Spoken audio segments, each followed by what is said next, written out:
Walang manual mode ang automatic ko. Meron lang po na P, R, D, and B.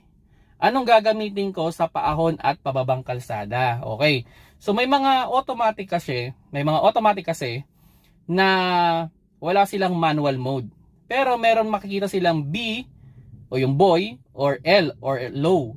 So kung sakali mang nasa paahon kayong kalsada or nasa pababang kalsada kayo, pwede nyong ilagay yan dyan. Yan kasi yung low gear ng inyong automatic. Kumbaga yung parang first gear ng inyong automatic So pwede nyong gamitin yung kung wala mang manual mode o yung M na may plus and minus, pwede mong gamitin yung B o yung L para malakas siyang umahon or malakas siyang mag-engine brake. So mas safe yan kasi ito idea lang. Halimbawa pababang kalsada, nasa drive. So mangyayari kasi niyan pag pabilis ng pabilis yan, preno ka ng preno, so mahihirapan yung preno mo. Pag uminit ng todo yan, pwedeng mag-malfunction yung preno ninyo. Pero kung i-apply ninyo yung B or L sa pababang kalsada, mag-aano yan ng engine brake, so hindi mahihirapan yung preno natin.